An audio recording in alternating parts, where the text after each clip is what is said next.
Existe este livro aqui, O PCdoB em São Paulo, documentos de 1974 a 1981. O que fala este livro? Quem é a grande cabeça do comunismo brasileiro, do Partido Comunista, do PCB no Brasil? Luiz Carlos Prestes. O que é o PCdoB? É o Partido Comunista mais antigo do Brasil. É o partido de esquerda mais antigo do Brasil. Mas, se é o partido de esquerda mais antigo do Brasil, por que o PT é que assume a centralidade?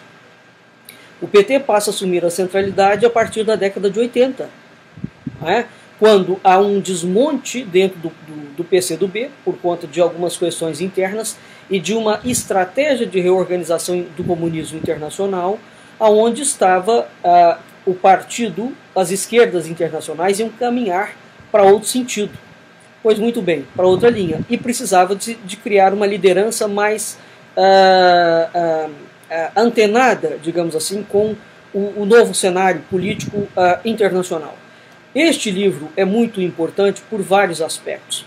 Todos os artigos aqui falam que precisamente esta reorganização do comunismo e a transformação do Partido Comunista e a força do Partido Comunista será feita com apoio expresso de quem? Do MDB. O que é o PMDB hoje? É o MDB antigo. Bom, qual é a grande estrela do MDB? Ulisses Guimarães. Ulisses Guimarães, aquele precisamente que é um dos grandes autores da Constituição de 88.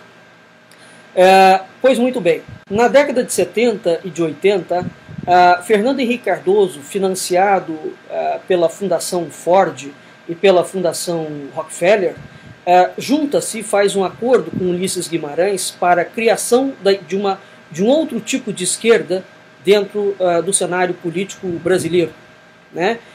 E a partir daquele momento cria-se o que hoje a gente entende como PMDB, né? Então a esquerda brasileira ela tem duas frentes de atuação a partir da década de 70, de 80. São perfeitas, que atuam como se fosse a dupla face de uma mesma moeda. Uma frente vai ser criada, oficializada em 1982, o chamado Diálogo Interamericano, onde o Fernando Henrique Cardoso faz parte. Em 1989 existe a queda do Muro de Berlim.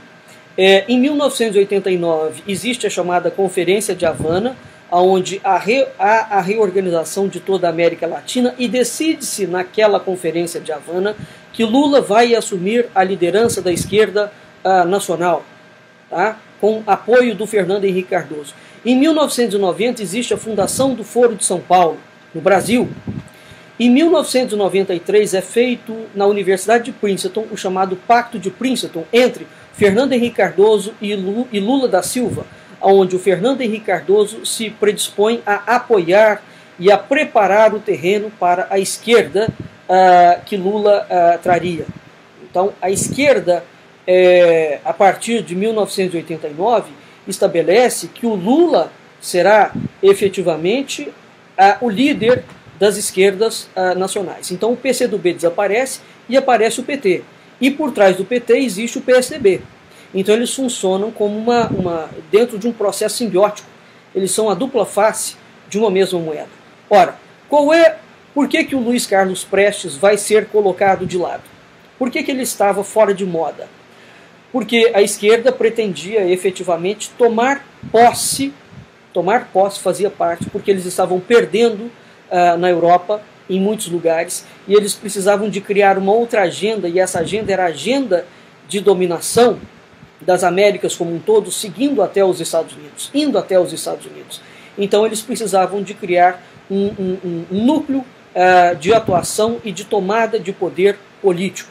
Como é que eles iam fazer isso? Eles iam fazer isso como fez a China, como fez a Rússia, assassinando civis em massa? Claro que não poderia mais fazer isso.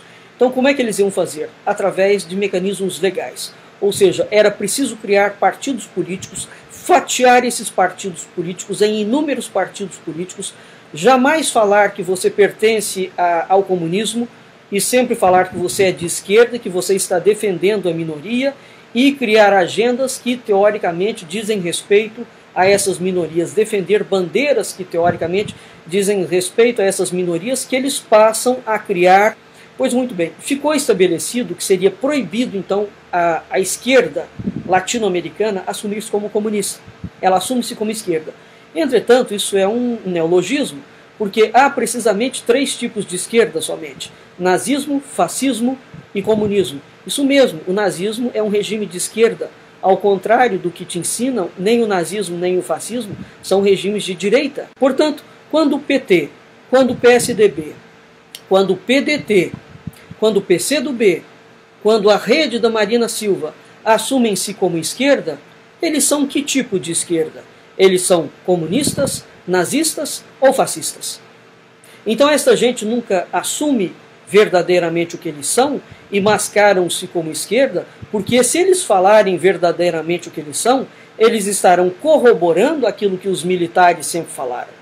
E eles estarão assumindo, literalmente, a ligação internacional clara e distinta que existe entre o comunismo brasileiro e toda a rede comunista internacional, porque a rede comunista brasileira nunca esteve dissociada da rede comunista internacional.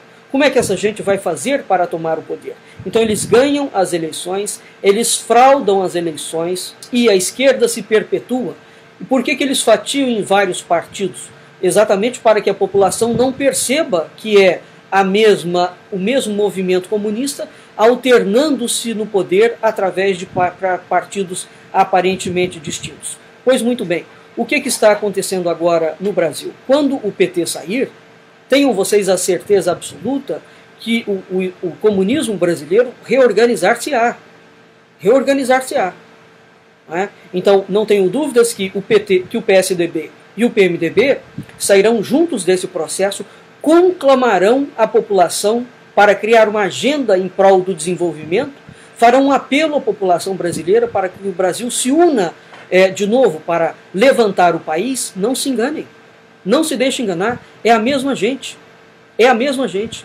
Nós precisamos de tirar todo esse pessoal do poder. Este livro aqui, o PCdoB em São Paulo, fala claramente as linhas de atuação que eles tomariam.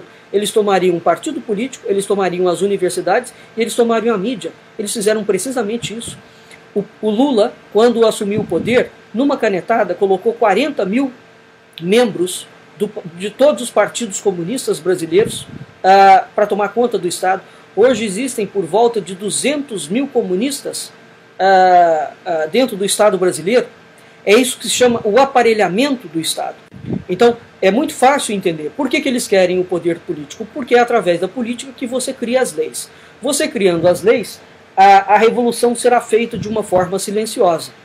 Porque a lei é um mecanismo legal. O que você decreta como lei, pronto, é lei, não pode ser questionado.